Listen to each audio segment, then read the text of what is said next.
would like to give you a very brief introduction into our work as a classification association, and into the basics of classification and what we are doing in the content of the classification process. Now, let me see.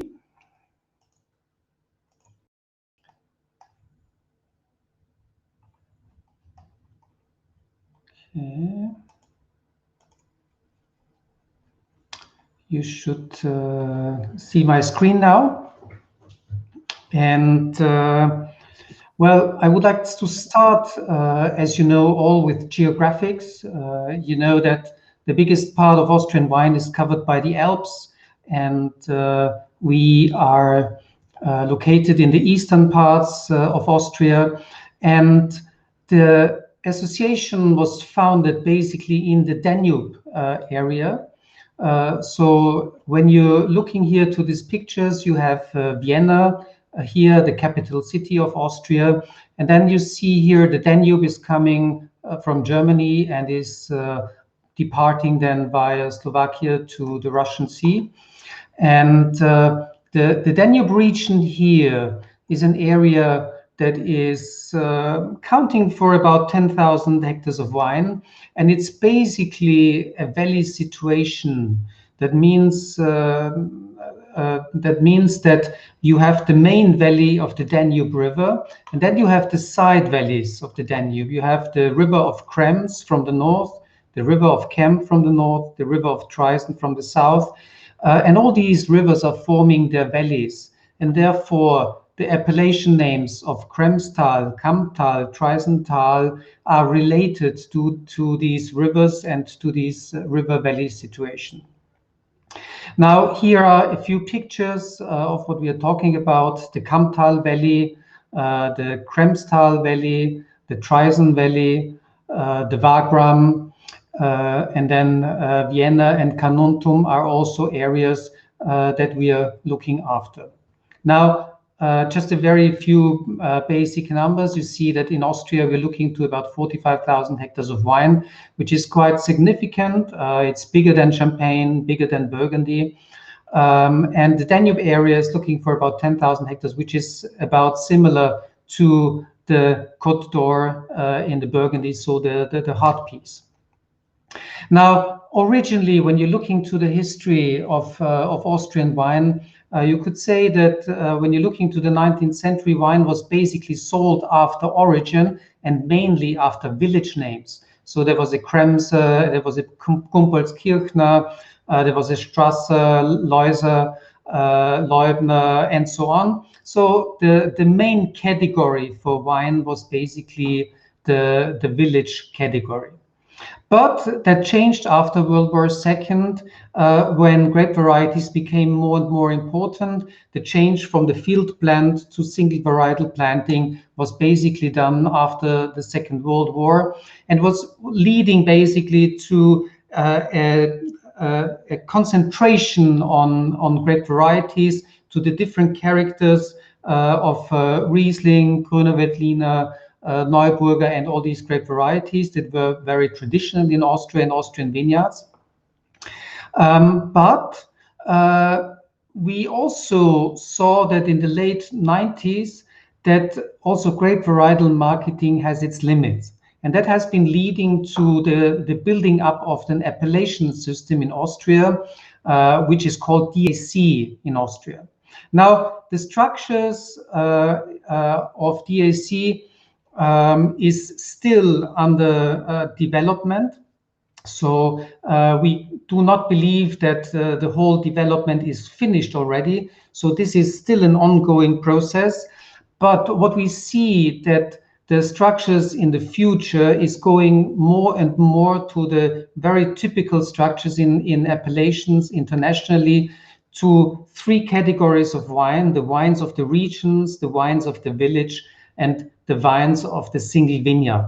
So this is currently in the Danube region, the main structures, counting for Kamptal, Kremstal, Triesental, and now even for Wachau. And we will see that Wagram area will also implement this structure for the appellation then of Wagram, which will come probably in 1 or 2 years. Now, what we have and what we are facing in our area is that our area is quite fragmented. So each winery is working in a huge number of different single vineyards, and each single vineyard is divided by 30, 40, 50 different producers. So this is all aspects, that we have to take into account when we're starting to talk about vineyard classifications. Now, with all that in mind, we had the insight that with all the advantages of an appellation system, that it is necessary in a complex environment of names of origin, single vineyards, to offer ambitious wine lovers, national or international, a system of orientation. So this is basically what a vineyard classification is all about. One of the big disadvantages of an appellation system is that the smaller the origin is getting, the higher the number of names are getting on the market, and the number of names that you're operating with. And this is why an classification system is offering a good orientation system for people who are trying to get more insight into the structures of an area. This is why we decided actually, to divide the single vineyards into the category of non-classified single vineyards, comparable in France to the lieux-dits, to Erste Lage, which would be equivalent to a Premier Cru, and Große Lage, which would be equivalent to a Grand Cru. Now, a vineyard classification is not something that you can do from one day to another. So it's something that takes time. Our colleagues in France took about 40 years, from 1934 to 1974, to establish the classification in Burgundy. Also, we do not believe that we can establish a vineyard classification system from one day or from 1 year to another.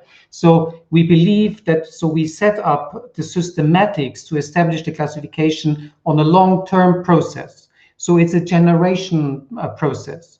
So we started, the association was established in 1992, and it took us more than 15 years to get the systematics done in order to find out, how we do the classification. And then in 2009, we started the classification process.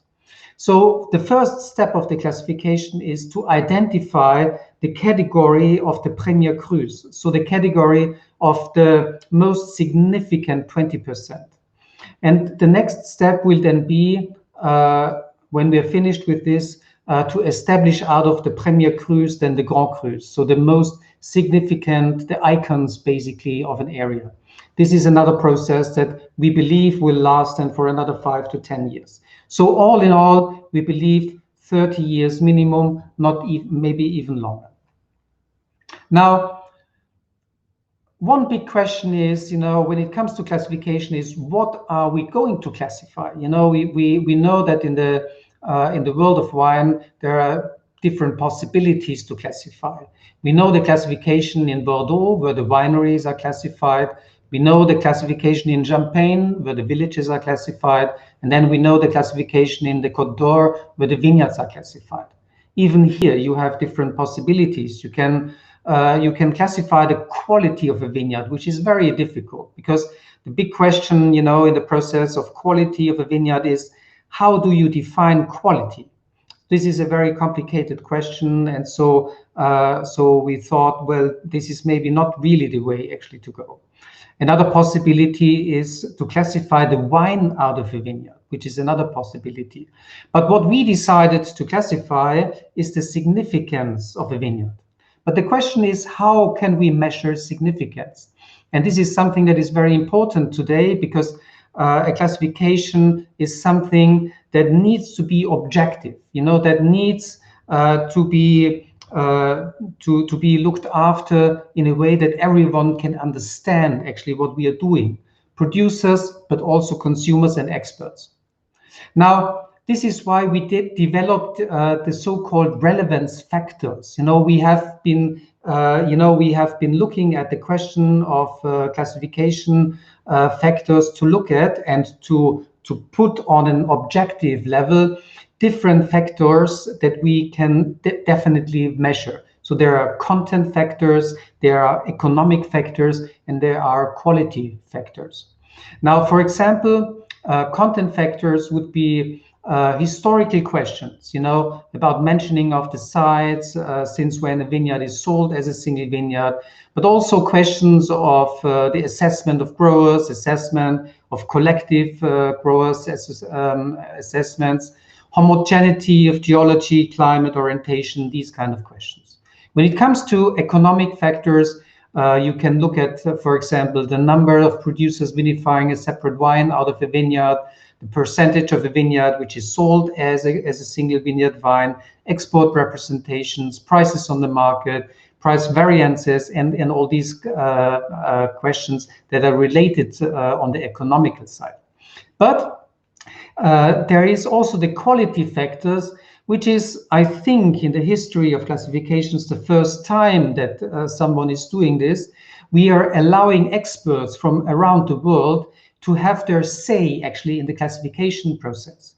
That means that we are asking experts from all around the world to come to Grafenegg in Austria, where we are doing tastings with all the wines from these single vineyards, and where the experts have their say, and the results out of these tastings are implemented in the classification process.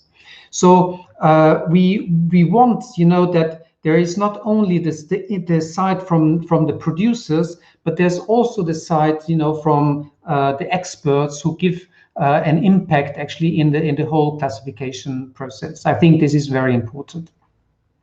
And all these informations are going then into the evaluation sheets, and in a very complicated system, we are going then into the significance of these vineyards, judging them, and these are then the results that we are publishing in a book, the classification book of the Association Österreichische Traditionsweingüter. This is a book where all the detailed information on these vineyards that we have classified are published every year. If you're collecting these publications, you can also see the development of the classification. You can follow all the vineyards that are going into the classification, but also going out of the classification. So, because currently it's a dynamic system, and we are developing this system in order to bring the whole system on the long run then into the law. Besides the classification status of a vineyard, we also have wine regulations. So there are certain regulations regarding the winery, because all the wineries, they have either be certified biological or sustainable production. The vineyards, they must not be treated with herbicides or insecticides. Hand picking is obligatory, maximum yields, regulations regarding winemaking, regulations regarding distribution, and so on. So this is also implemented in the whole thing. Now, current status is we have currently 67 members in the association. Besides that, we are also allowing winemakers from outside of the association to participate in the classification process and to carry the classification on their wines. And this is a brand new development. And currently there are 88 vineyards that are classified as Premier Crus. So 20 in the Kammtal, 30 in the Kremstal, 6 in Traisental, 11 in the Wagram, 12 in Vienna, and 9 in Carnuntum. So this is the current status. We also have a collaboration with the VDP because since 2011, we're working closely with our colleagues in Germany because I think it's essential that in the German-speaking world, we have a certain understanding, a common understanding about classifications. And so here we are exchanging knowledge, and we are exchanging our developments also with our friends in Germany. Now, how do we recognize Erste Lage vineyard and wine on the label? As you can see here, after the vineyard name, you have the sign of 1 ÖTW, which is the indication of the status of the vineyard. And then also on the capsule, you have the indication of ÖTW Erste Lage, which is also another indication that shows the status of the wine and the vineyard. Ried, just to remember for all of you, Ried is indicating that the name after Ried is a single vineyard name. This makes it internationally very easy to identify a single vineyard name on an Austrian label. So each single vineyard has to be named with the term of Ried. So it's always Ried Lamm, Ried Heiligenstein, Ried Käferberg, and so on. So each single vineyard on an Austrian label has to be indicated by the term of Ried. So that makes it easy for you to understand. I think that's it for the beginning and as an introduction. Piotr, I hope I kept the 15 minutes. And yes, and in that sense, we can start now with the first wine and with the first winery. Yes, yes. Thank you very much, Mr. Chairman. You made it in 15 minutes. Just to recall, yes, this is to be used during the tasting. Do not forget it. And thanks for the question last time. For the question, we know we use it, but we don't know how to use it. So, yeah, I believe you know. Okay, so Thomas Finger, Weingut Brundelmeier, and hello. And now your 5 minutes for the first wine. Hello. So I also allow me to share the screen. This is the Winery Brundelmeier. I'm very happy to join. Thank you very much, Michael. These 5 minutes have to do also for thanking Michael for his very interesting lecture, because since a long time I didn't hear it, and it was also very interesting for me where we are in the moment. So Brundelmeier is one of the members of the Traditionsweingüter. I hope you know the name. Some of you might have been with us in the last tasting where we had the Heiligenstein Lyra for tasting. You see here in this picture the Lyra Trellit Vineyards. You see Willy Brundelmeier and Edwige together on the one side. You see the managing director Andreas Wickhoff, master of wine, who is on the other side of the Lyra, and this old guy in the side is Thomas Klinger. I'm allowed to direct the marketing and the sales since 2002. Now perhaps I will try to also to get to our screen.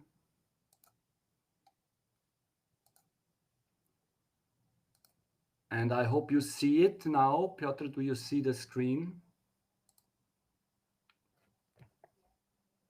Yes. Yes? Yes. Yes, so we see. This is the old winery of Brundelmeier. They are in the area. The family names, they can date them back in the 16th century. But also Willy Brundelmeier is a great innovator in the area. And in 2 generations after the war, they built up a model winery, which people might say being a beacon for Austrian wine. This was Francis Robbins in the Financial Times. The next slide. You have to pass to the next slide, I think. Yeah. No, I just had a name here. So okay. This is what we produce, about 70% white varietals, 30% red varietals. I hear a piping around. Don't you hear it? So it's not basic. And yeah, the average, I spare you this, but the Loiserberg, the wine that we will taste as first wine of those first growth vineyards we will taste, is also the most westerly and the most coolest part of the Kamptal first growth vineyards. You even have a Lodi up top from Berg Vogelsang, which is almost pure primary rock. Here, it's exposed, as you see, it's southeastern exposed.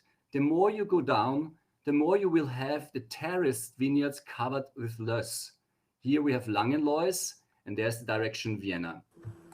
Thomas, sorry for interrupting, but we don't see the screen. Show the whole screen, please. How can I do this? I don't know, like the previous, like you did. You don't see anything, so I try it again. No, I try again to... Try again, please. Okay, I want to have the full screen, and I want to allow you to see it. And now it's still the same. Yes, that's good. Okay, so here, we see the barrels. Yes, now we see the first, perhaps. Okay, yeah, perfect. Go. Yeah. Yes. So this is the Loiserberg, but you heard what I said. So if you look at the Loiserberg, the most westerly and coolest single vineyard of the first growth vineyards of the Traditionsweingüter, here is the Loisbach Valley, and there you have these terraced vineyards. So if you look at it from the view of the Steinmassel, this is Steinmassel vineyard, then you have the Loisbach Valley, and here you see the Loiserberg. And you see that the top sides are built on paracrize, on mica schist, very, very rocky soils, just a little covered with loess. And the more you go down, the more you see here, the more you see the loess layers. And you always say that Grüner Veltliner grows more in the loess parts, but it's very interesting to get some exceptions of Grüner Veltliner growing on more meager soils in cool climates, with the climate warming even more important. It can be very dry here. You need drip irrigation in some years to reduce the stress, but it is the result is, of course, a very little yield. And from an economic point of view, when Willy's father planted those vineyards in the 60s and 70s, it was not understood what he's doing there, but it was some kind of a foresight, because now these old vineyards are not giving a lot of wine, but are giving a very, very elegant, concentrated, mineral-driven Grüner Veltliner that you will taste soon. So here's from another side, you see more the lower sides of the Loiserberg. It's really a very nice vineyard with a lot of loess on the ground and more meager soils on top, as we see here. This is the Lödi-Berg Vogelsang, and this is already one of the top higher vineyards of Loiserberg, where the Bründelmeier Loiserberg is situated. So very old material, very high for our terms. This is the highest vineyards we have, 360 to 380 meters. Much in the west, far away from the Pannonic climate, you have differences in the Kamptal between 0.7 degrees average in a year if you are in a lower side in the east of Kamptal or in a cooler side of the west. The cool breezes of the northwest winds also care for the grapes to be kept clean. So a second impression of those wines higher up exposed is a lot of clean grapes. Of course, hand selections might be necessary in times where you have dashes of rain. The 19 vintage was, in this case, not a vintage of a very tough selection. You had really the possibility of getting everything right at the right time. So when we go now for the wine, perhaps I end the presentation and maybe we taste the wine. So it's the wine is vinified. We have here the fact sheet. I mean, everybody could get it in the thing, but what we see is the wine is vinified in steel tank, spontaneous fermentation. It's a biological produced grapes, pneumatically pressed, very softly pressed. Grüner Veltliner is a thick-skinned varietal. You do very little extraction on the skin. You would try to make a whole. Bründelmeier make a whole cluster pressing in pneumatic presses and try to really get a very soft approach. You will always have a little bit of phenolic string on a Grüner Veltliner. If it's done well, it will be very elegant. And the wine is bone dry. There is no residual sugar. So this time, as we want to start, we wanted to give a real benchmark, rocky Grüner Veltliner, dry to open the palate, but also with a very long life. The wine is concentrative and very tightly structured. In the nose, you have everything in a balance. This is also the 19 vintage, which was warm, but not really hot, which was early, but everything in the right time. A very nice mixture between slightly lemony, peely elements, flowery elements, and some kind of hay flowers and some spice. Also, you see a slightly yeasty touch of this wine. The wine is really, I opened the wine on another tasting at lunchtime, and still I find it beautifully now. But if you open the bottle freshly, it is certainly a little bit reductive, and it really needs some air.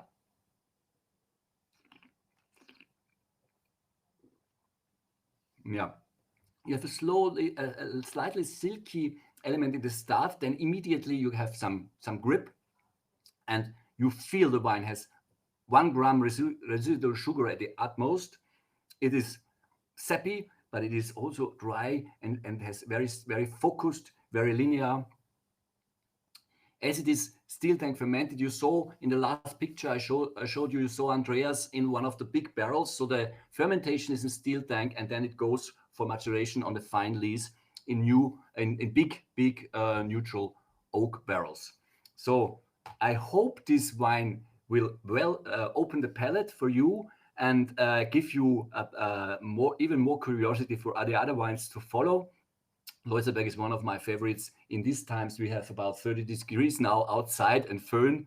I don't know whether it's hot here too in Poland, but I greet everybody and my colleagues from the Traditionsweingüter, and I wish you a wonderful tasting to continue. Thank you very much.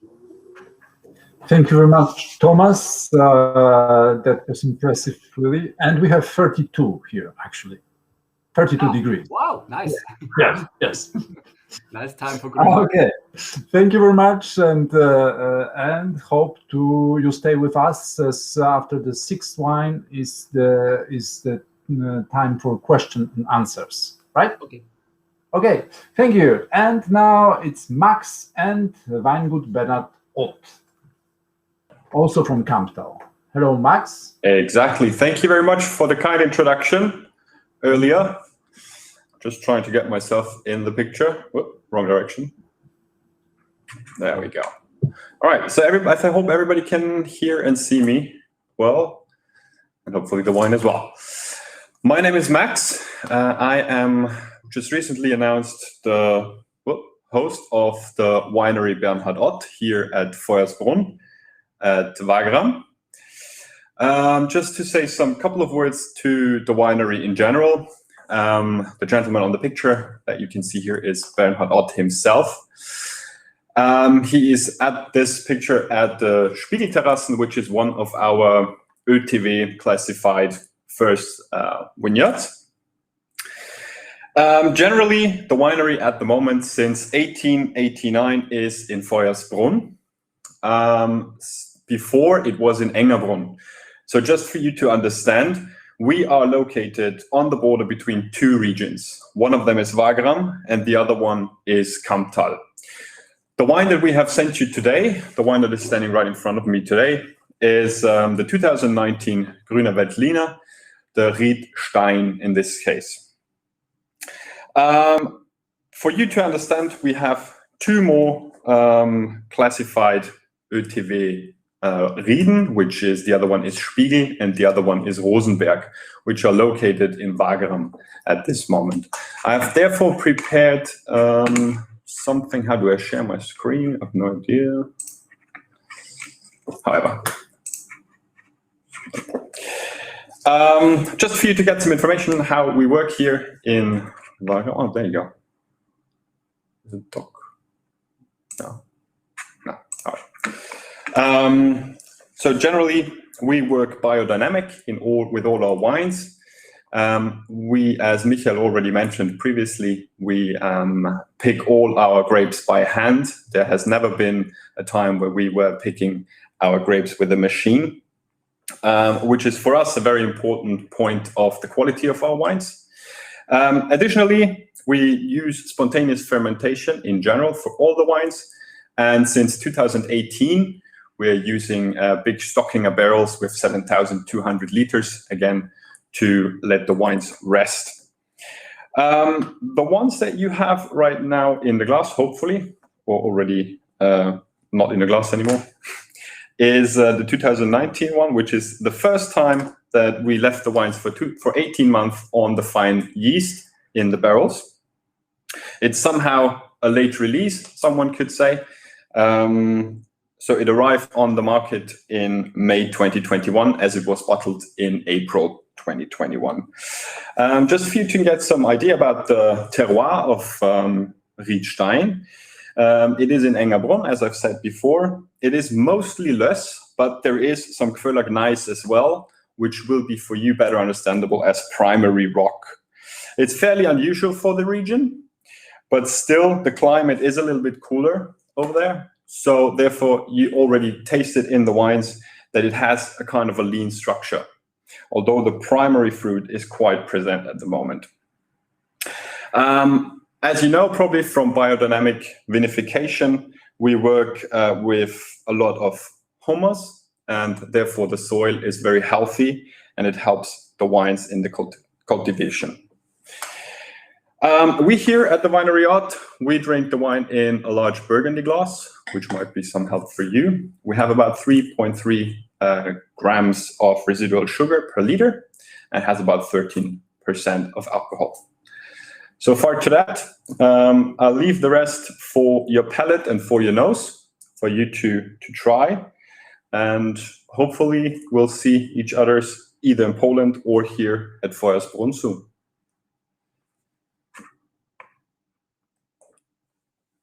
Thank you very much. Thank you, Max. Thank you very much. Thank you, Peter. And hope you stay with us for a while.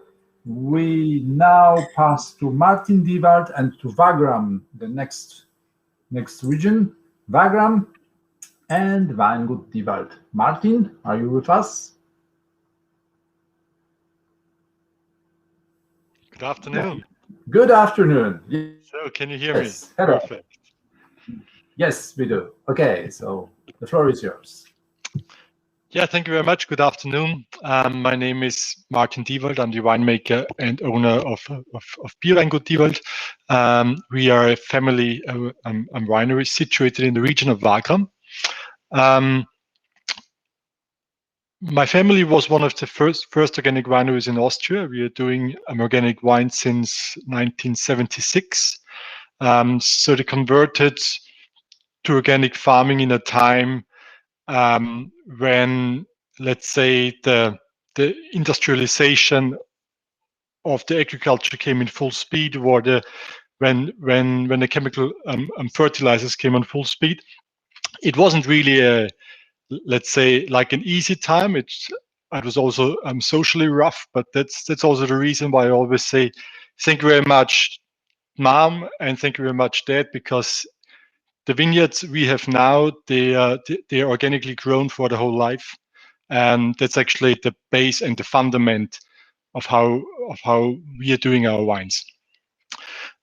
We do have a very minimalistic approach towards winemaking, so I would say we are probably one of the more unconventional wineries in the Traditionsweingüter.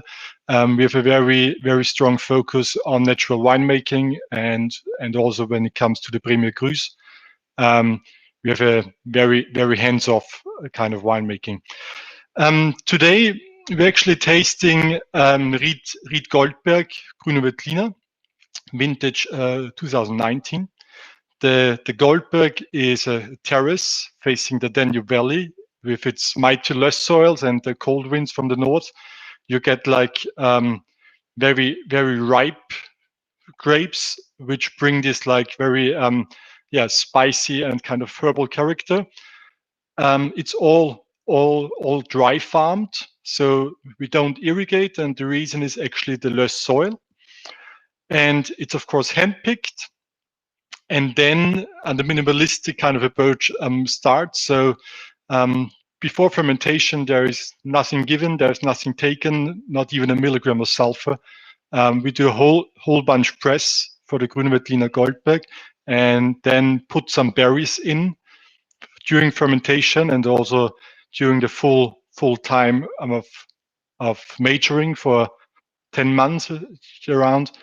It's on the full yeast with about 2% of berries, which actually brings us this, the tannin structure we're always looking for. For me, the Goldberg 2019 vintage is a very nice example of this, let's say, herbal and spicy Grüne Veltliner. You have this very, very elegant and pure style of wine with quite some acidity. So this wine is bone dry. It's around 6.3 grams of acidity, which is quite high, and that's actually for me like the nice result of Goldberg having this wines which are grown for the entire life in an organic way. You see like this herbal and spicy play. We've actually provided a video which you can play now if you want to. It's also like a very nice music, so you can get excited for the next wines of the other members. Thank you very much.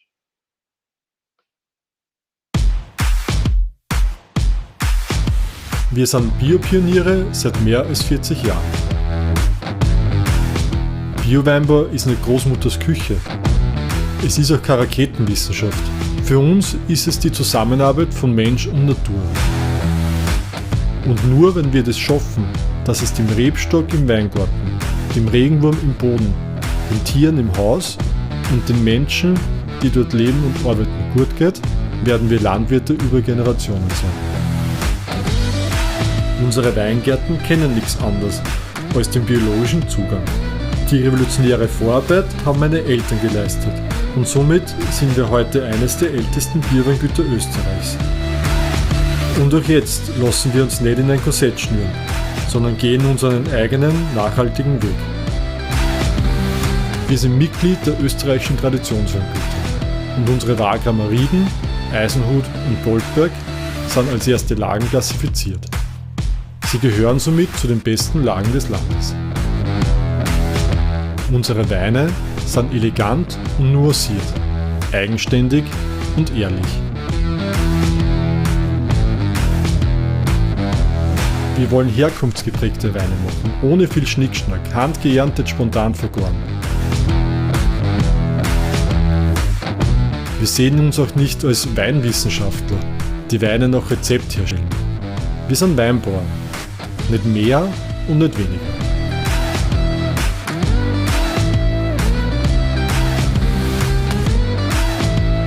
Ich glaube, ein guter Weinbauer zu sein, heißt immer nach vorne schauen und immer Neues probieren.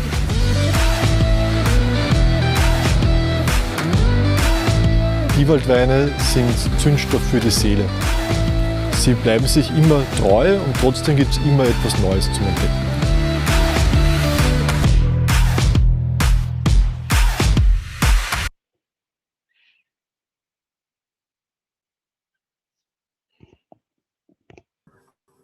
So, Thank you very much.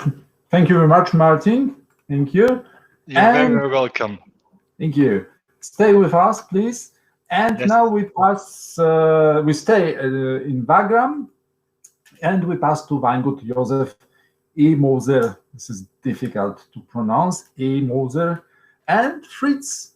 Please join us. So Hello. you can see me? Yes. Hear me? Okay, thank you.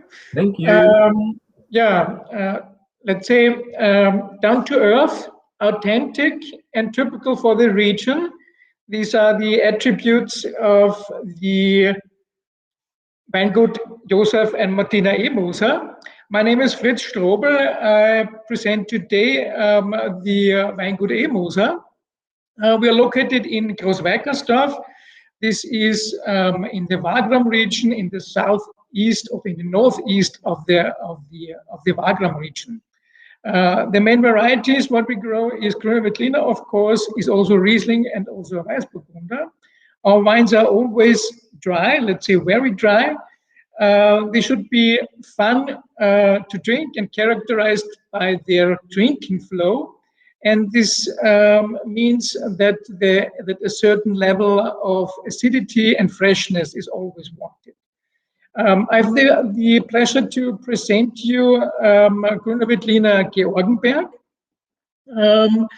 The site of Georgenberg and the vineyard is completely a south-facing and located at around 260 meters above sea level. There you see now on the photo the Georgenberg, and in the heart of the Georgenberg, where you're in the middle of the photo, there is our vineyard. There are no terraces. This is perhaps a little unusual for Wagram. The vineyard is south sloping with almost 16 degrees of steepness, so it is quite protected or well protected by the wind, and it is a very warm site. Georgenberg is also a historic site. There have always been vineyards on this site since the 14th century.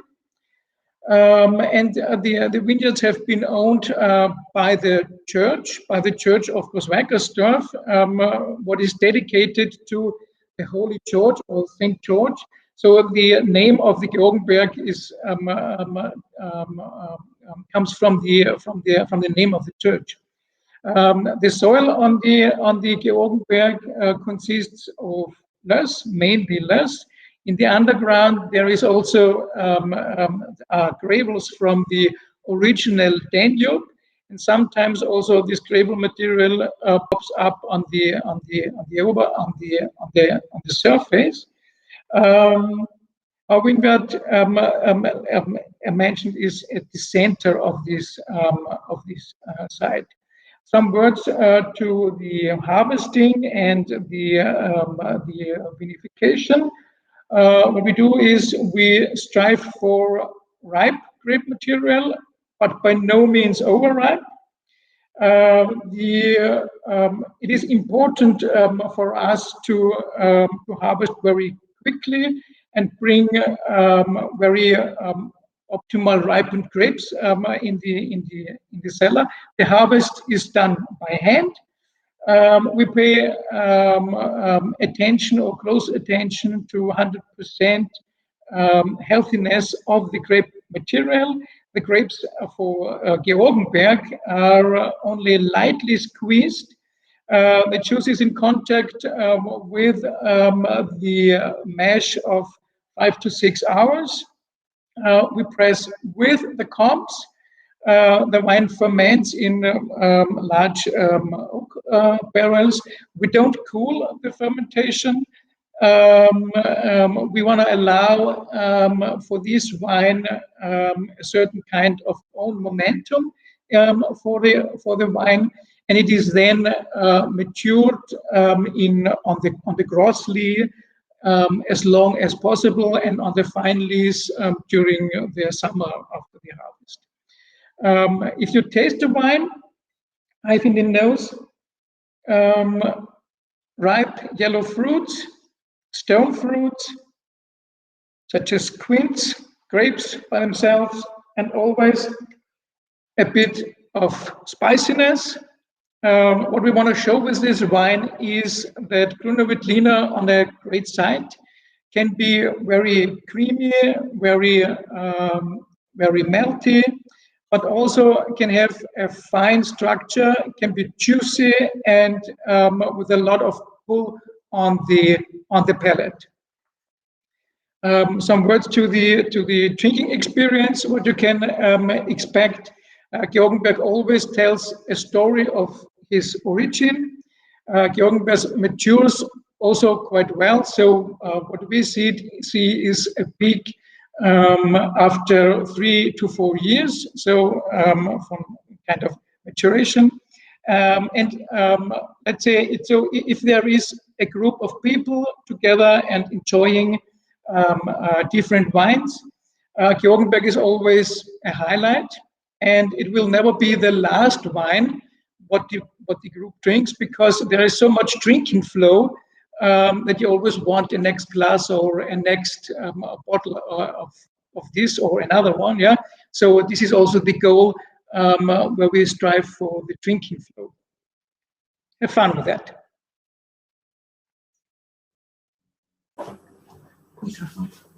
Thank you very much. Thank you very much. That was interesting. And now stay with us, please. Stay with us for a while. And now the first lady here. Yes, Christina from Weingut West, and we go back to Kremstal. Hello. Exactly. Yeah. Hello. Yes. So, we see you. Go on, please. Perfect. So hello from my side. I'm Christina West. Together with my father Rainer West, we running the winery Rainer West in Kremstal in the town of Krems.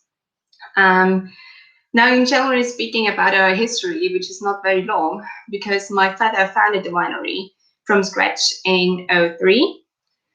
Starting in the Wachau Valley in a small rented cellar with only buying fruit. And yeah, then we moved to Krems because the cellar got too small. Here, my father on the right-hand side. And so we moved to Krems. And now we are stopped buying fruit, and because now we also have we little by little got some vineyards. And now we are cultivating 15 hectares only our fruits, and we are working sustainable. We are certified sustainable, but we're working organic in our vineyards now for many years. But we will get a certification with the vintage 2024. So now about the most important things in our winery, which is our single vineyards.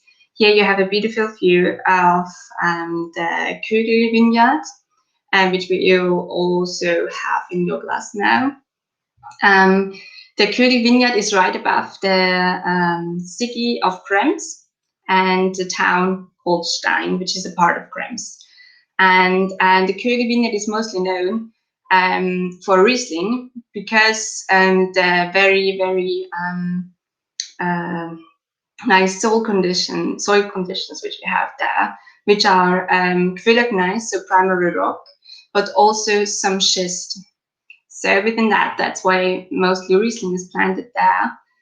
And yeah, but we got a very nice plot with Grüner Veltliner, old wines, 50 to 60 years old. Even though we are that young winery, we were able to get very nice vineyards, which you have to cultivate by hand, but that's how we got them. And yeah, here you see Kugel would be fermented in the middle. For generally speaking, with all our wines, we do not want to have any botrytis influence in our wines, so we select 3 times. And in general, all our wines are spontaneously fermented. And for the Kugel vineyard in particular, we have 12 to 24 hours of maceration time, and also a whole bunch, so only crushing. And yeah, that's our winery. Also, for the understanding, we deliver at our grape reception, and we have a grape reception. It could be done gravity flow. Because of the reason, it's only my father and me. So of course, it's the most gentle way, but it's also the most comfortable way to work on your own. And until the cellar, we do not need any pumping or anything. So like the old days. And yeah, you have now vintage 16 in your glass. It's also our current vintage, which we are selling now, because we think, or our opinion with our wines is that they definitely need some more time, not only in the barrel, in the cellar, but also in the bottle, to really show what they have. And I'm always saying after some years, they lost their baby fat and now really showing to be a grown adults. So I really hope you like the wine, and thank you for that nice tasting.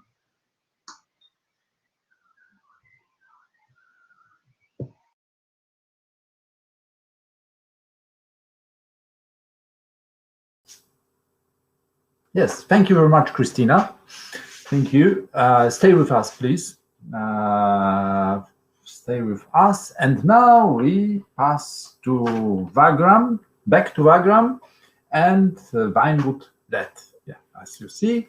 And Franz Lett. Hello, Franz. Hello together. Very warm welcome from Franz Lett from Weingut Lett in the Wagram area. You learned that Wagram is the most eastern part along the Danube Valley. This is where we are located on these deep lush terraces Wagram is well known for.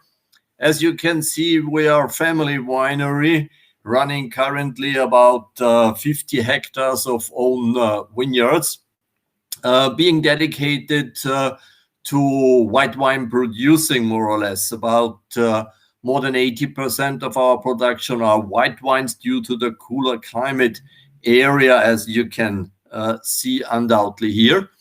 By far, Gruner Veltliner is the most important grape variety, with about 60% of all the production is Gruner Veltliner.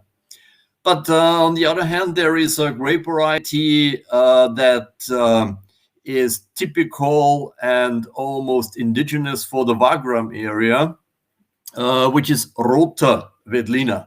And this is what we will have then for tasting. But before, allow me a few words about what we are doing in the vineyards. We are working since a long time sustainable and are now in transition to organic growing, with being certified with our first organic vintage this year in 2021.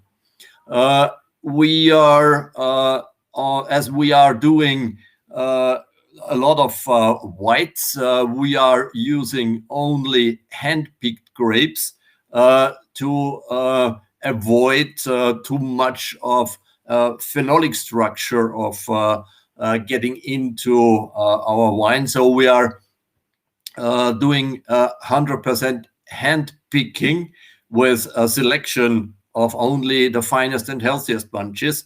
That means there are several harvesting courses out in the vineyards, which allows us to be totally selective with harvest.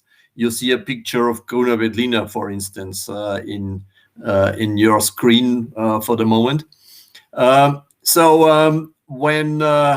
we do the picking, we are gonna go to decide which style of wine in the end we want to get with these grapes, and it is almost only this full ripe bunches you see here in front of you, Roter Veltliner.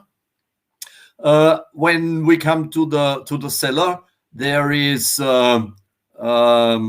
only fermenting for the single vineyards with natural yeast, so there is no yeast added to all our top single vineyard crus. We are members at the Traditionsweingüter. This is my brother Eric, for what you have seen.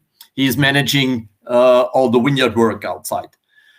Yeah, in the cellar, as I said, fermentations made with natural yeast, mostly in stainless steel. But for our top vineyards, for our Erste Lage, for the Premier Crus, we are using acacia barrels, neutral acacia, where we do the fermentation and also the maturation afterwards on the lees. This is, by the way, Franz Junior. He is cellar master here on our winery. He is currently 35 years old and managing the cellar since about 10 years. You see a picture shot of the new press house facility, because we had a big renovation in the winery since throughout the last 2 years, with the absolutely now latest technique in winemaking, as you can see, with pneumatic press, with selective machines that do the very last selecting here in the press house. Yeah, the wine that I want you to present now is more or less the heartblood of Wagram, the Roter Veltliner. Sounds like it must have to do something with Grüner Veltliner, but unfortunately it isn't. Roter Veltliner and Grüner Veltliner are not related at all. Roter Veltliner is something indigenous, is something very old and dedicated here to the area. That means you don't find Roter Veltliner almost nowhere else in Austria in this density like here on the Wagram. Roter Veltliner at all is quite rare. It's only about 200 hectares for all of Austria, making less than 1%, exactly 0.4% of Austrian vineyards. But it is something like the heritage of the Wagram. It is the heartblood of the Wagram. And this sensitive variety takes a lot of, you have to treat it very gentle. Roter Veltliner is very sensitive, and only the best vintners really are able to produce top Roter Veltliner from these grape varieties. We have now the Scheiben Erste Lage in our glass from 2019 vintage. Fantastic vintage for exactly for this grape variety because of having only pure and healthy fruit. Very, very ripe style of Roter Veltliner. The difference from Roter and Grüner Veltliner, you had 5 Grüner Veltliners before. The Roter Veltliner is a little bit richer. It's more creamier. It's really rich in extracts. So covering the palate perfectly with this ripe to fully ripe aromas of red apples, of some orange peel, mandarin on the palate, then some creamy elements of hazelnut and almost a little bit honey-like. This is a great wine for aging. Keep it for a couple of years in the bottle, and then you will see a wine that has great complexity, great length, and is something totally unique. Thank you very much. And I hand over to the next colleague. So now I don't have my screen. Okay. Thank you very much. Thank you very much. Just one question. Yeah. Acacia, you said acacia barrels. I used to think they are popular only in Burgenland. No. Our area is covered with enormous amount of acacia trees everywhere. And this is here in the area the traditional style and material for barrel making. It wasn't usual to have oak barrels here. So the traditional barrels, even throughout the last 200 years, is not hasn't been oak. This is always acacia, because acacia is much more neutral than oak. A new barrel of oak supplies for, I don't know, a couple of years, a really influence in terms of aromas to the wine. Acacia is quite recent neutral. That needs 2 years or maximum of 3. But then you have more or less no influence to the wine. Beside that, what we want is the micro oxygenation. Okay, thank you very much. Okay, now we have a break time for questions and answers, I suppose. So if anybody has anything to ask. Please do. Mr. Mosbrugger is still with us.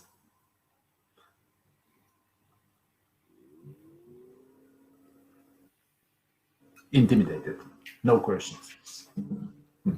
Yeah, so I have a question, Michael, if you don't mind. There's a case of Alsace, very well known, with their classification. Yeah, and it's I was always told, when I read about it, it didn't work in Alsace because it was too recent. Okay, the classification of the vineyards. And everybody was the biggest were against this classification. So how did you manage with Erste Lagen classification? It's a long march, I think. Exactly. It's a very good question, Piotr. It shows about the significance of a classification and what sense in an area a classification makes. And there is a second case in the Rheingau where you have a legal classification, which was done in 1999 with a computer model where they tried to evaluate the quality of vineyards and established a classification which allows producers to put on certain vineyard names the term of Erstes Gewächs. And the interesting aspect actually about that trial of classification is that nobody really cares about that legal classification, because the only classification that really matters in the Rheingau area is the VDP classification. Now, the result out of that, and that also counts for Alsace, that it is necessary whenever you're doing a classification, it has to be based on a commitment of the major wineries and the most important producers in an area. And I think this is very important when it comes also to a legal classification, which we are aiming to introduce, because I think that I see our role as an association in order to evaluate the basement of a structure that somehow makes sense, for the complete collective of producers in the area. So it has to be to the benefit of all producers on one side, but it has also to be to the benefit of consumers and experts on the other side. I think this is the very, very important lesson that we learn from Alsace and what we learn from the Rheingau area. Yeah. Okay. Yeah. The French say no emperor, no classification. Well, this was true 200 years ago. However, in today's world, we're living in a democratic world, so it has to be, true, to the collective sense of the area and the producers. I think this is today a little bit more important than the emperor and to God. Okay. Okay. Thank you very much. We have some question on the chat. Yeah, about Wagram. Region. Do you see it? Do you see the chat? Yep, I see. Okay, so this is to you. Yeah, as I can see, there is a question about a little bit more to tell you about the Wagram region and what makes this specific from the other areas. I told you that we are in the east of the areas Kamptal, Kremstal. So we are quite more towards Vienna. And the river of the Danube Valley is opening after the city of Krems, where it is quite narrow. You might know the Wachau area. So the more you're gonna go from Krems towards east, you will see that you have more Pannonian influence. That means it is slightly warmer during days, but there is also the influence from the northwest winds, where we get the cold air during night. So we have a nice interplay between warm days and cooler nights. But the most interesting factor on the Wagram terraces is that they have a soil type which is in that massive almost nowhere to find throughout Austria. This loess is a mixture of very fine grinded material that came to our place by ancient winds, and is nothing else than finest grinded chalk, sand, and clay. So loess is really rich in nutrients.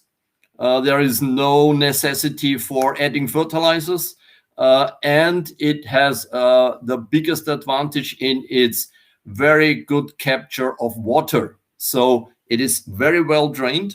Rain water can sink into the soil. You can see loess as kind of a natural sponge that keeps water perfectly. So there is almost no irrigation on the whole hillside.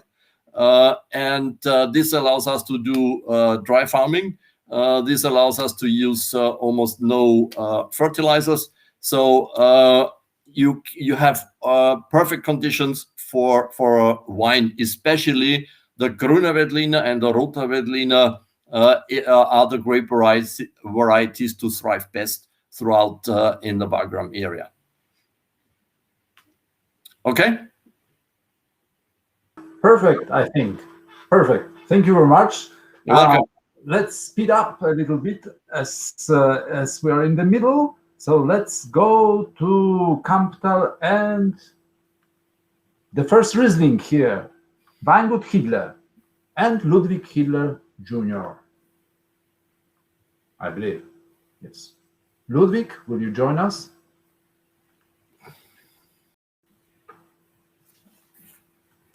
Hello, Ludwig. No Ludwig here. The bread. Hello. Yes. Sorry. Ludwig, we hear you, we see you, and then the floor is yours. Yes. Perfect. So, welcome from my side. My name is Ludwig Hiedler.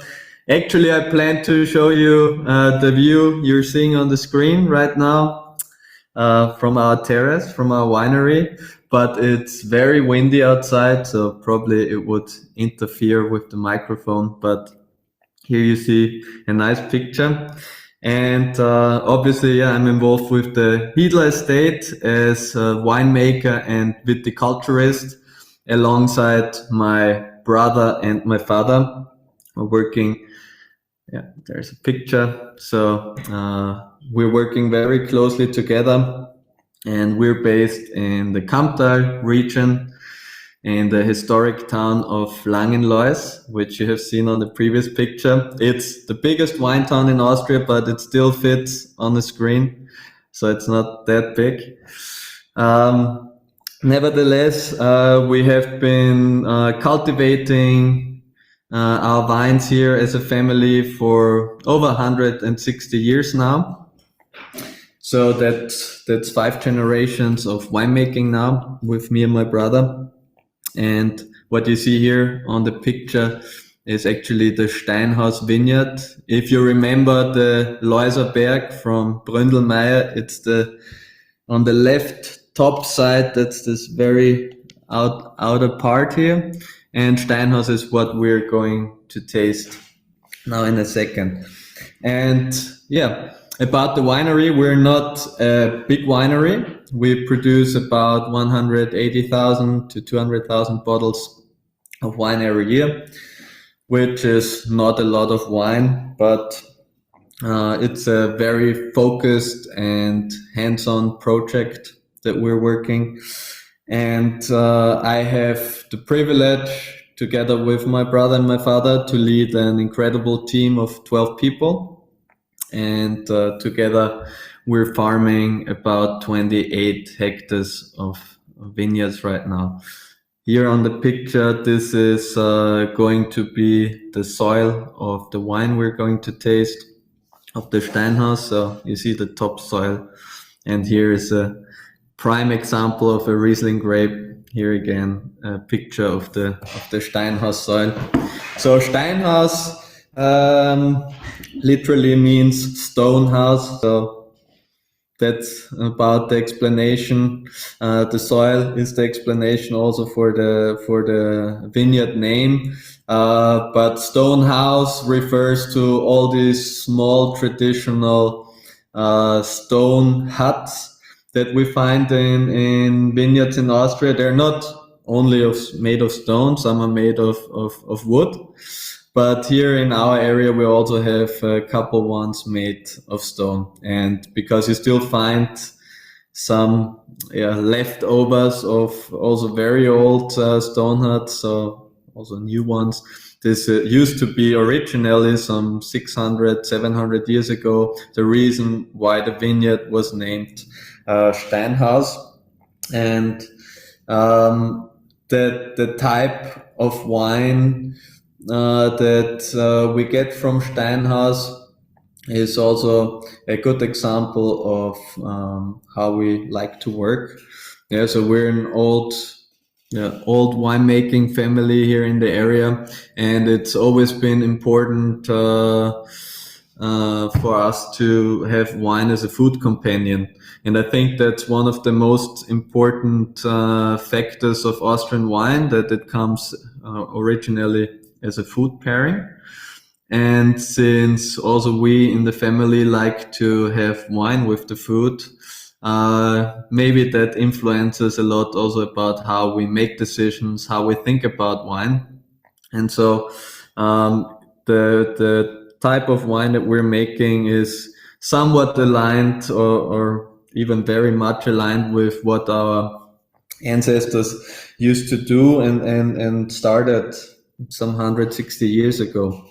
So it's we farm manually. It's all done by hand mostly, except for the soil. We use tractors, which is a big help. But the vines themselves, we tend them by hand, and we pick the grapes by hand. So here you have a picture of the winery with our emblem, which is the owl, which comes from my great-grandfather. But I won't explain that. You can read it on the website, the story. So back to the wine. In your glass now. Exactly. You have the Steinhaus.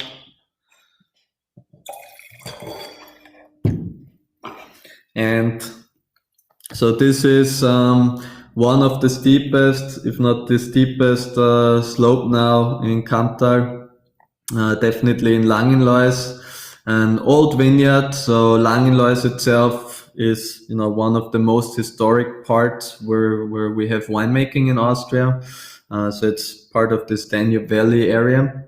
And the vineyard itself is marked by stony soil, rocky soil, metamorphic rock. This is mainly gneiss, amphibolite. We also find some quartz in there, which you've seen in the pictures before.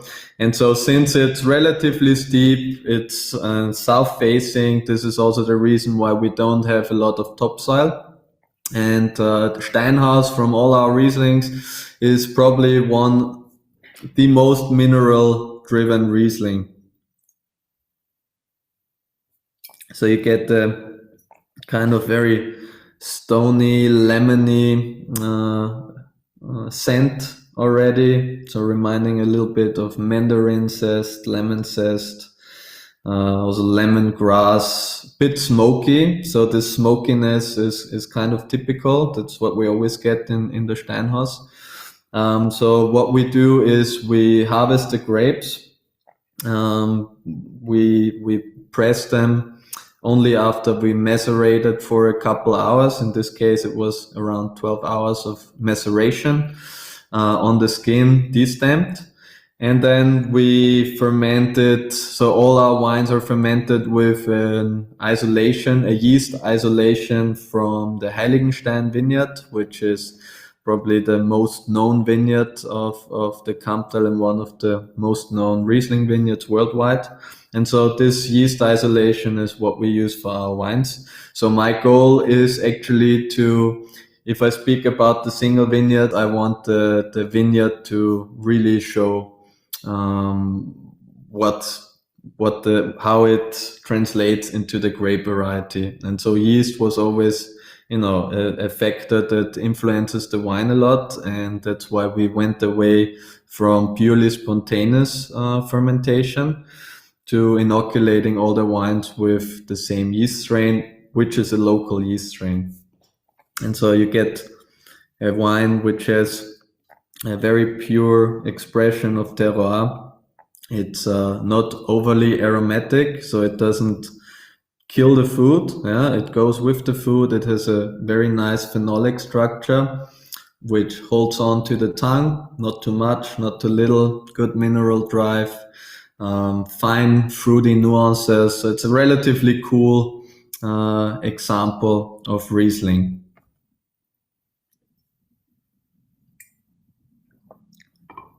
Yeah.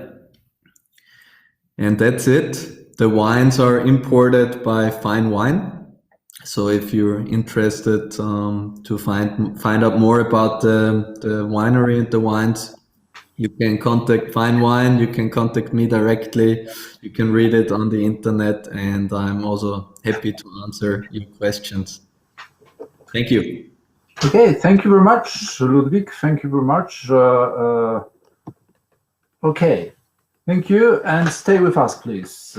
And now we go to Traisenthal and Weingut Markus Huber. Markus? Markus? Hello? Traisenthal? Oh, yes. Oh. So, guess who is Markus here on the photo? Yes. Markus, hello.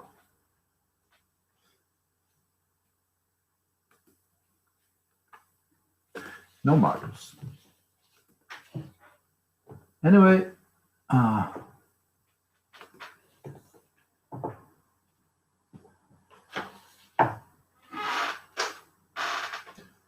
no Markus and still no Markus. Yeah, this time I have some jokes. Yes. But perhaps I will wait for a while. Markus. No, this is Michal. Piotr, I just learned, Markus just called me that he can't get in somehow. So he was trying to get in, but he couldn't manage. So probably he's trying to get out and get in again. So maybe there's a possibility to go on with the next winery. With the next winery? Okay. Okay, let's check out whether Franz Josef is there. Franz Josef and Weingut Stift Gottweg. Yeah? Yes, and this is not a joke. That's a riddle. That's a riddle for the careful viewers. Do you know this guy? You know this guy, Franz Josef, from the past. And now he's gonna first who's going to tell me who is this and where you know him from. Hello. Hello, Franz Josef. Hello. Nice to meet you again. Cheers. Do I know you? Thank you. Yeah, Okay. I think you know me from our second winery, Weingut Stadt Krems, from the last virtual tasting. Yes. Yeah. Actually, First of all, yes. I'd like to say hello to all Polish guests, and we like to introduce you our winery Stift Gottweg. It's really interesting because of, I heard private wineries 160 years old, like Hiedler, for example. Our monks started in 1083, so more than 950 years of history. It's difficult where we should start with all this history. The new history starts in 2006. My partner Fritz Miesbauer and me, we got the chance to rent the historic vineyards of Stift-Göttweig. The brand was not existing for almost 18 years, and we thought you can't lose 900 years or 950 years of history. We have to restart these long tradition. 26-hectare historic vineyards, all on the south side of the Danube in the Kremstal Valley. So if you see pictures of the Kremstal, in many cases you have the Stift-Göttweig, which is on top. The people call it also the Austrian Monte Cassino. Yeah, it is a big thing to work with all these historic vineyards. In the Kremstal, the main varieties are Grüner Veltliner and Riesling.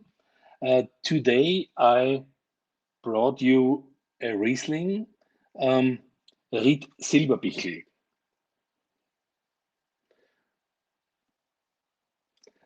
It is a vintage 2019, and the special thing for Riesling Silberbichl is that this vineyard is in 2 wine growing areas. So the bigger part is in Wachau Valley, and the border between Wachau and Kremstal goes through this vineyard. So we have a soil there, which is an alluvial soil. And in the end, in the vineyard, you can find yellow and red gravel and a little bit schist. So if you see the soil and it is in the sun, it shines silver. So this is the reason why it is called Silberbichl, because Bichl is a word for hill. Yeah, a Riesling. I have, oh, Markus. Hi, Markus. Fine to have you back. Riesling Silberbichl. The 2019 vintage was picked in the 3rd and 4th week of October.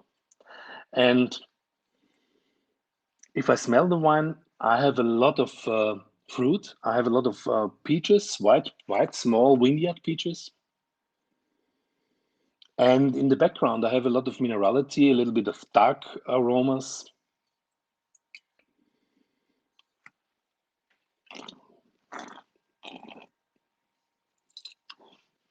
On the palate, the wine is powerful, but I think it's still drinkable. So for all our wines and all our vinification process, it's one of the big things is to have drinkable wines. I think it is an appropriate partner for every kind of fish and seafood.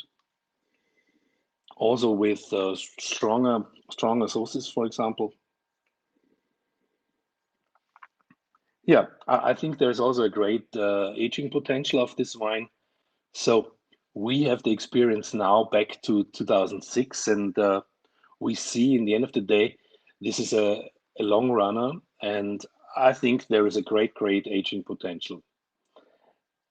Yeah, thank you for your interest, and I see Markus is here, so I think we can change to Treisenthal, like the original plan was. Yeah, thank you very much, Franz Josef. It's always a pleasure to meet you virtually. And yes, and Markus, welcome. Hello, and the floor is yours. So yes, hello from my side. Sorry for the technical problems, but we managed to log in again. Piotr, I think the presentation I sent you is too long, so I just would like to share my screen and show you a few pictures in order to not over extract the. But I think that doesn't work again. Ja. Sieht man genauso. Yeah. So Can you see me now and hear me? Yeah, but make it full. Make it bigger. Yeah. Okay. Jetzt gehen wir mal auf das Foto. Wo ist es? Du kannst jetzt direkt das Foto ausprobieren. Does it work now? Yes. Yeah, okay. Perfect. So this is me. I took over a small winery from my parents about 20 years ago. And as you see on the list, we are located in the Traisental appellation. The Traisental appellation is one of the smallest appellations in Austria overall. And it is unique in a sense because it's situated south of the Danube. And we are bordering the Danube River in the north and the last foothills of the Alps in the south. So that results in a really cool climate because we have an alpine influence climate. But even more different to all the other growing areas is that we are having only limestone-based soils because the Traisen River was formed, the Traisen Valley was formed by the ancient Traisen River, which once was a much bigger river than the Danube is nowadays. And when the Alps started rising and shifted a lot of the water, which was in this ancient sea, towards the north, and over a period of time, about 10 million years, this river became smaller again. And since the Alps contain out of limestone, the limestone settled on the side banks of the valley. And this is why we have only limestone-based soils. And of course, this affects the style of the wines very much, which we produce. In general, we as a winery, we just try to transform that soil into the wines, meaning we allow also no botrytis grapes in our wines. If we have botrytis, we would select them out. And we focus on absolute purity and minerality because this is the typical expression of the limestone soils from the Traisental. Speaking about the Alps, I can show you a picture which was taken in March. And you can see here, this is a view from one of our older vineyards into the foothills of the Alps. The mountains you see here at the back, they are about 2,000 meters in height. And then in distance, it's only about 40 kilometers away. I want to keep actually myself short and don't talk too much about the wine. Here you can see, this is the typical limestone soil we have in the area. Actually, this is a stone from the vineyard where we are going to taste the wine this afternoon. This is a limestone with a lot of iron and manganese in the soil. The geological description would actually be that it's a dolomite in this case. And yeah, this has a strong expression into the wine. I also want to show you a picture about the Riedberg. Ried is, as Michael has told you, is the Cru. You can see we have a very fragmented landscape. Like everywhere, the majority of the vineyards here in the Danube area and so in the Traisental is located on slopes, on hillside. And you can see many small terraces. We vinify the wine first in stainless steel, where we do the fermentation.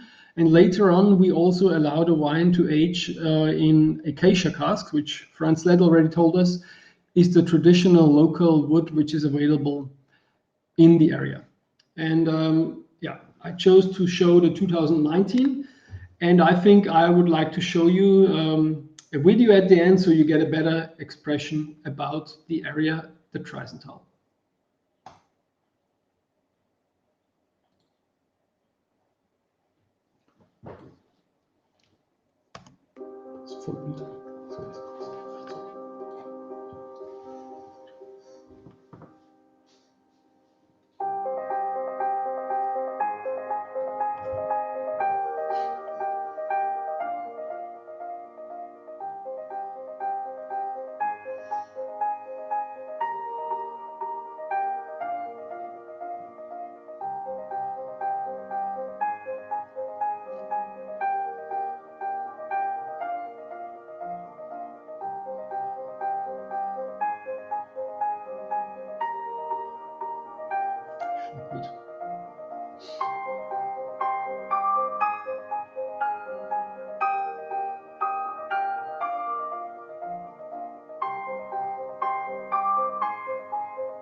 jetzt irgendwie die erste.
Well, thank you very much, Markus.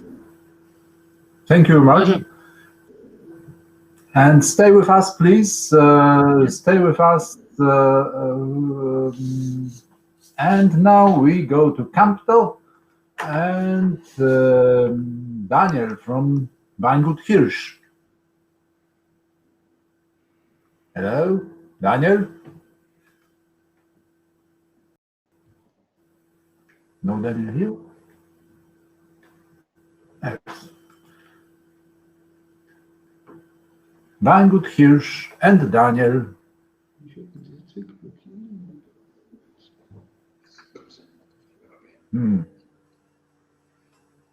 Okay.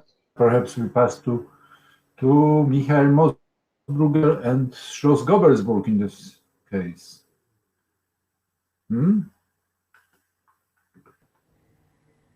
No? Schloss Gobelsburg, yes. Hello.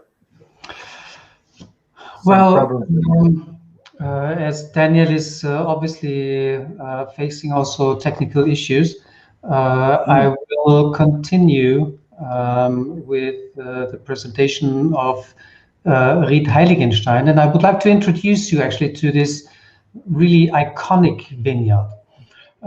When it comes to the estate of Gobelsburg, and you have been seen now with all the wineries that in Austria we mainly are facing family estate wineries.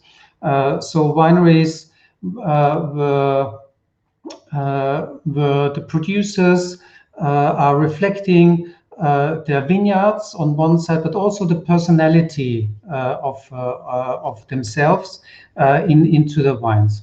This is a little bit different here with Gobelsburg because Gobelsburg belongs to the oldest estates of Austria. The history of the estate is connected to Cistercian monks, and I can show you maybe just a few impressions. As you can see, the Cistercian monks came originally from Burgundy, and in the 12th century, Cistercians were spreading all over Europe, coming from Burgundy, and one of these monasteries was founded just in the beginning of the 12th century. And the monks got their first vineyards in 1171. This is the reason why we are celebrating this year 850 years of winemaking. I'm not going now into details of 800 years, but I think that the important thing about the estate for me is that the estate is representing somehow the historical and traditional aspects about Austrian wine culture in general. And this is what I'm trying to show in what we're doing on the estate. Gobelsberg is concentrating on the very typical wines of the Danube area, on the very typical wines of Austrian at its best. In all categories, from the regional expressions to the village expressions to the single vineyard expressions. Beside that, we're doing a few specialties like sparkling production and red wine production, a little bit of sweet wine. And my personal hobby is historical winemaking. I'm doing since 2001 a wine that is related to historical winemaking, the early 19th century way of how to treat wine, to educate wine, but this is a kind of a specialty that we're also looking at. We are located right here in the middle of the Danube region. You can see this is Gobelsberg. It's a part of the Kamptal appellation, and this is what we are also concentrating on, the different categories of the appellation, Kamptal, Langenlois, Riedlam. So these are the very typical wines. Now, what I would like to introduce you today is the vineyard of Heiligenstein, which is one of the really icons here of the area. We have been tasting now different wines from different type of soil. So we had the Ried Silberbichel, which is based on alluvial soil. We had Riedberg, which is based on limestone.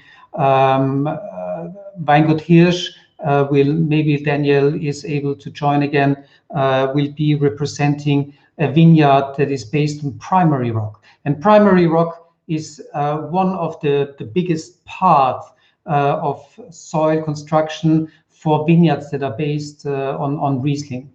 What you can see here very clearly is that the terraces that you see here on Heiligenstein, these are horizontal terraces. When you come to the Danube area, this is something that is very important to notice, that all the vineyards along the Danube and the side rivers of the Danube, these are horizontal terraces which are very dry with a high mineralization in the soil. So this is the ideal condition to grow Riesling grapes. And vineyards based on these conditions are mainly vineyards that are represented by the Riesling grape. Heiligenstein is, as you can see, one of them. But what is very different here on Heiligenstein is the type of soil that we're looking at. Whereas the biggest part of the Danube region is originating in the Varesen structure of primary rock, which is a brownish paragneiss with high content of amphibolites and mica. Heiligenstein is completely different in its mineral structure because Heiligenstein is based on Permian soil. Now, Permian soil has a crystalline background, but is a mixture of volcanic material, as you can see here on the picture. Now, this is also the reason that Heiligenstein is so different to about 90% of all other Rieslings here of the area, because Heiligenstein is in its typology a little bit different in its expression, a little bit leaner, a little bit citrus driven, a little bit more closed when it's young. It takes much more time actually to open up. And also historically, this vineyard was very important. You know, going back to the 19th century, Heiligenstein was basically the first vineyard that was really sold as a single vineyard wine in Austria. There are a few reasons behind. It's on one side it has a touristic background because the area became very famous for summer vacation in the late 19th century due to the train connection that was built up the Camp River, and the Camp Valley. This is one reason. But on the other side, also the impression that you get when you're coming to this mountain and the wines that you're getting from there. And this is obviously the reason that the producers that were producing wines from this mountain decided to name the wine not Zöbing, so the the village name, but to name it Heiligenstein. Heiligenstein means the rock of the saints. In the 12th century, it was still called Hellenstein, which is coming from the very ancient times when this mountain was used for hunting. A helle is basically a sharp edge that is with a steep fall down that was used for hunting purposes. But in the 13th and 14th century, the name changed into the Rock of the Saints, because obviously the wines were used to finance a hospital, which was called the Hospital of All Saints. And this is why the name changed from Hellenstein to Heiligenstein.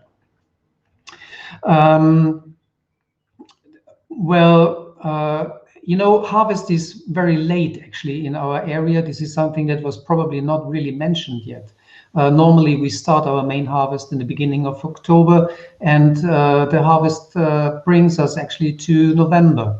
And we are harvesting in small boxes with different colors that allows us a first selection in the vineyard. And then everything goes to the sorting belt before the grapes then get into the presses and before they get then into the casks where they do the fermentation and the maturation before we bottle them and offer them then to you as experts and to wine lovers. Ludwig already mentioned that Austrian wine, and I think this is a very important aspect when it comes to the wines of the Danube area. The wines of the Danube area have always been food companions. So when it comes to Riesling wines from our area, from the Danube region, these wines are normally always dry wines. This is the big difference to our colleagues in Germany, and one of the biggest differences in the relation to German Riesling, because German Riesling is in most cases drunken by itself. Wilhelm Weil from Robert Weil Estate stated to me 2-3 years ago is that, Michael, you can't believe, but still 80% of German Riesling consumption is outside of having food. So this is, I really adore many vineyards in the German Rieslings, and I have some very good friends there. But this is quite interesting, actually, to see that German Riesling is somehow supposed, to be consumed, enjoyed in a different surrounding than Austrian Riesling. And this is something that you always have to take in account when it comes to Riesling of the Danube region, that Austrian Riesling is always dry Riesling, is always somehow meant, to be food companion. Well, I think that's pretty it. I see that Daniel has already entered the stage, and I will pass over now to Daniel to present now Ried Geisberg, and I will be with you in case you have any questions on Ried Heiligenstein. Thank you, Michael. Hello from Kammern. I'm Daniel from the Winery Hirsch. Welcome. Yes, you see here in Kammern Johannes and Sandra Hirsch. It's an old winery, it's 500 years old, and also you can see here in our prospect. I show you a little bit the first impression here from our tasting room. Yes, there it is. So the right hill, that is Geisberg, and the left hill you've seen before is the Heiligenstein, the very famous Heiligenstein. Geisberg is a little bit the little brother from Heiligenstein, but also a very, very nice single vineyard.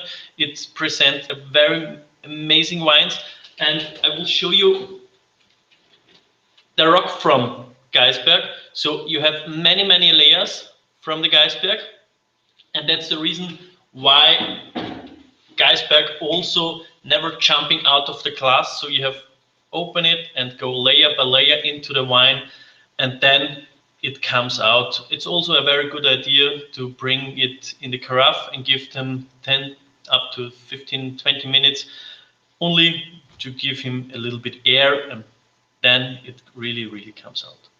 Some words about our winery.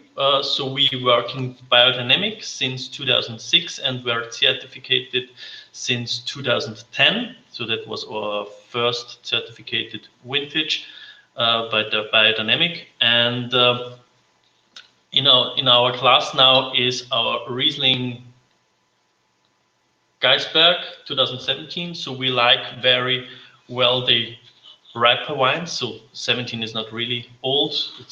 It became a little bit older and older, and it's very nice in the nose. You have really good notes, and when you give them air, so it's really amazing wine. We have only picking by hands in small cases, whole cluster press, and then we go into fermenting tanks, stainless steel, and the single vineyards in our winery goes 50% to old big wood. So we have old Austrian acacia and also oak, big oaks with 2,500 liters. And yes, so many words are spoken today. Let's drink, and thank you.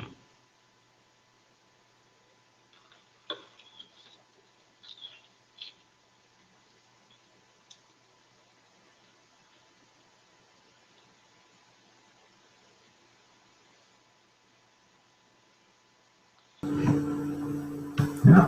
Thank you, Daniel. Thank you, and we are happy you joined us. Yes, and now we're coming back to Michael. If I remember, if I understand well. Yes, Michael.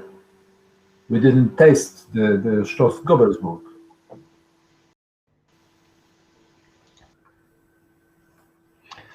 I already explained, I think, I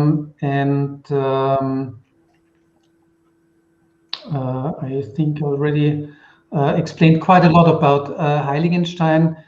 Maybe the only thing that I could add, actually, to what I was already explaining, is the vintage 2017. 2017 is a vintage that belongs to the medium, to the how can I say, not too mature, but also not to the very cool vintages. So it's right in the middle. It's a vintage that I would call very balanced. The Heiligenstein was harvested in the first week of November, and in the meantime, so we are coming now to the first maturity phase, and it has already left the primary focus of its expression, of its personality, and already shows slowly more, of its minerality, is slowly starting to open up. Maybe not to its full blossom. Very often we are asked, how long can you store these wines? This is a very difficult question, honestly, for a winemaker. Our library is going back actually back to the 40s, and what we see is that I personally have a very strong belief that the Danube region is an area that is somehow at a certain sweet spot when it comes to a certain expression on one side, but also to a long living possibility. And that is I think that is quite unique. I am in the context of the 850 years, we will do a few tasting of Heiligenstein back 50 years. We will do one in the US. We will do one in America. Unfortunately, we have not decided if it will be possible to do one in Warsaw. However, if there is a possibility, and we also might do one of these tastings as well in Poland. But it shows definitely that Heiligenstein is one of these vineyards that you can keep for a really, really long time, and that is really worthwhile keeping also to the level of maturity. And yes, I think that's for the moment. Maybe Josef is already already preparing to do his presentation of his vineyards. Let me see. Thank you very much, Michael. Yes, Yes, here we go. Yes, he's there. Okay, thank you very much. Thank you for your help. Josef, hello, do you hear us? Hi. Yes. Okay, so now it's your time. Yeah, okay. I'm actually, I had a lot of time to think while I was listening, and I'm actually quite happy to go last because I noticed that our winery is somehow caught in the middle. We started off with Wagram, which is, when it comes to soil, very similar to our village of Gedersdorf in Kremstal. So we're also very Löss dominated, but we are separated by the rest of the Wagram formation by the Kamptal, which is squeezing with the river Kamp between us, Kremstal, and Wagram. We are the most most eastern part of the Kremstal. So I think we are 1 kilometer away from the Kamptal border, and on the other side of the Danube south of us is the Traisental. And within our village, you have sediments left from the Traisen River, which is actually affecting the wine we are tasting afterwards. So we're really stuck in the middle of these three Austrian wine growing areas. So we are a little bit of everything. But from the soil, I would say we're a good mix between Kremstal and Wagram. But anyway, Weingut Mantelhof, we're a small winery situated in Kremstal. We're family run with the 7th generation now, I think.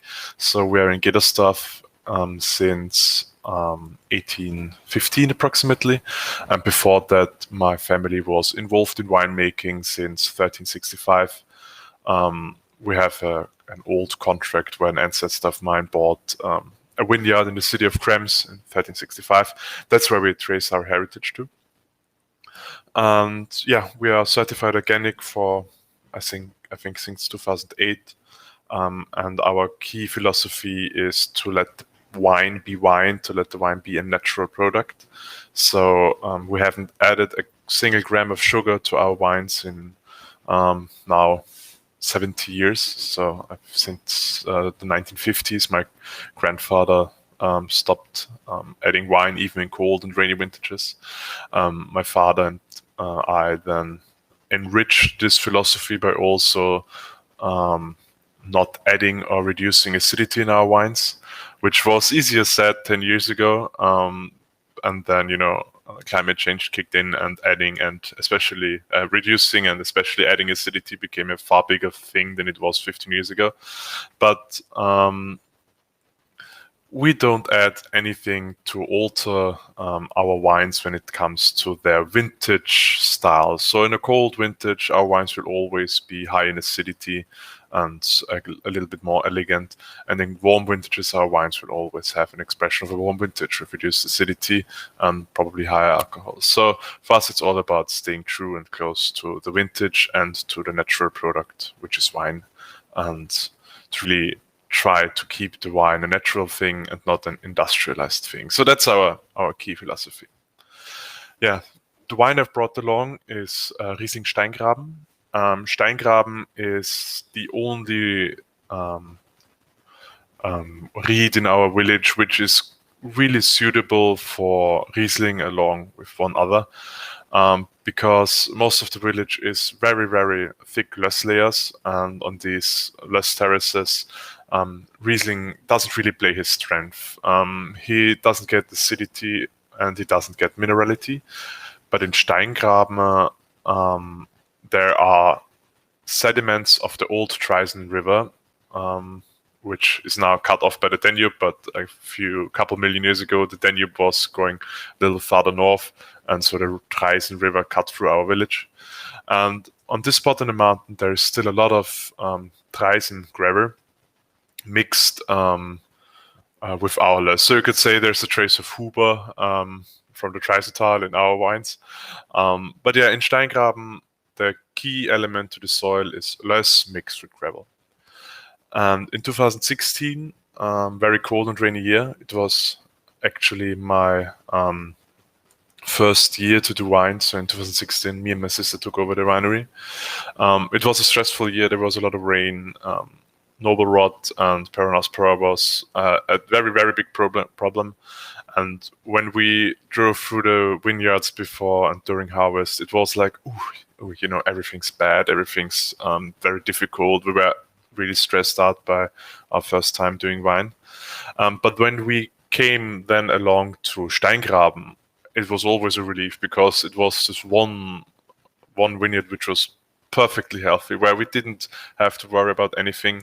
The soil is very scarce. It's a very dry area on the mountain, very exposed to wind and sun. So all the excess water wasn't really a problem there because the wines there were able to take a big sip without getting a little bit too watery.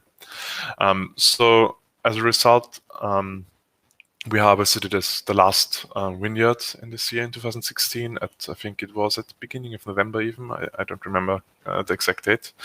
And we were happy by the results. Already the juice was very high in acidity. It was very fresh.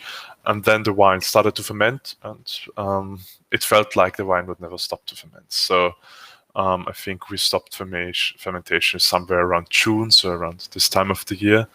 We had a very, very slow, very continuous fermentation. It was interrupted for 1 or 2 months by malolactic fermentation, which really was curious because we thought the acidity was too high, but nevertheless, the wine started to smell like sausages in the cellar, which also made us worry again. But then at the end, the fermentation came to a halt with a little higher sugar, so it's not really that dry, but we still decided to just let the wine be. He tried very hard for nearly a year, and the wine normally knows best at which point to stop the fermentation, or so I think, or at least if you let the wine be, you get a certain degree of harmonic interplay of the parts of the wine, which you won't get if you try to interfere too much with the natural processes. And so after 1 year fermentation, we had, in my opinion, a very playful, very harmonic Riesling, which is easy to drink, but on the other side, still playful, still gives a little bit of complexity. It has a hint of acidity, of minerality at the end. And even although it has this present residual sugar, I think it's a Riesling for the ages. I actually have, it was my first award-winning wine as well. Me and my sister won a nice Riesling prize with an Austrian, so we stored quite some bottles in the hope that the wine will have a great future. And I think at this point, it still has a couple of years ahead, and it's also quite nice right now. Yeah.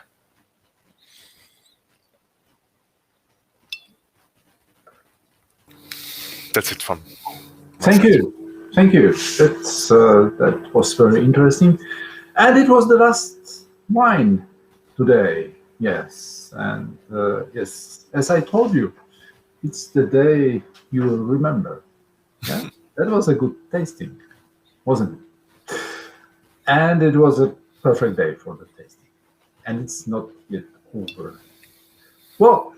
Thank you very much, Josef. Thank you very much, all the vintners. And then if you have some questions, the attendees, thank you, Michael. If you have some questions, please chat. And there was a question about the residual sugar in Schloss Gobelsburg. Heiligenstein? Wines are dry here in this wine with 3 grams of residual sugar, and so this is still, you know, on the dry side, on the extra dry side of personality. Okay. Yeah. Yeah, I see the some hotel informations. Yeah.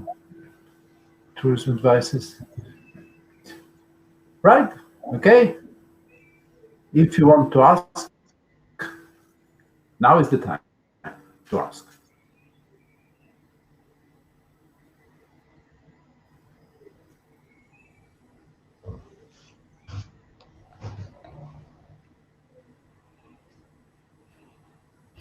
We will give you, afterwards, we will give you the list of importers and with the wines which are not imported to Poland, the prices.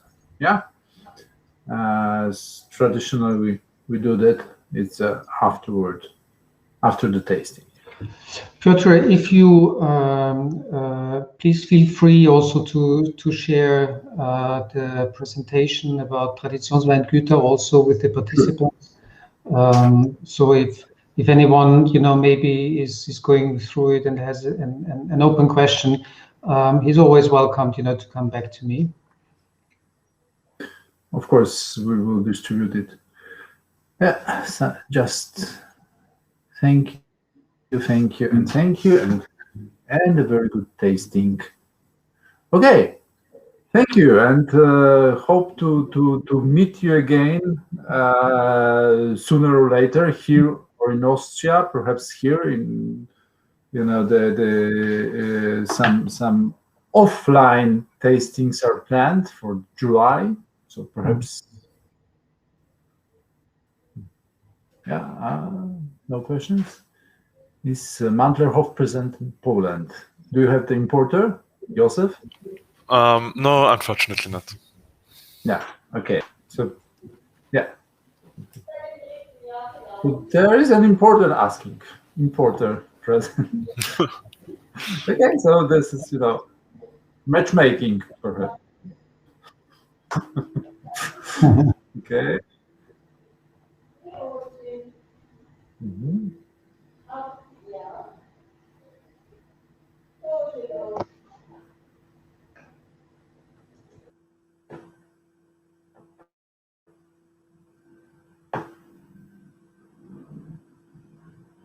Right.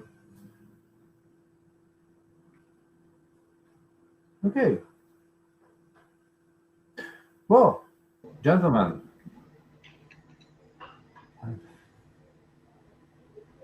I think more questions will come afterwards, and let's be in contact. Yes. Thank you very much for the presentation and for the tasting, and yes. Piotr, thank you very much on behalf of Österreichische Traditionsweingüter, you know, to do the presentation, to make this platform happen, and hope to see you soon here in Austria again. We all hope that travel soon will be possible and to come back to a certain normality. We will see. Well, yes, hope to see you in Krakow, perhaps the most Austrian city in Poland. Yeah. I'd love to come back soon. Yeah. All the best. Take care. Yeah. Take care. Bye bye. Thank you very much, and thank you, folks. Bye bye.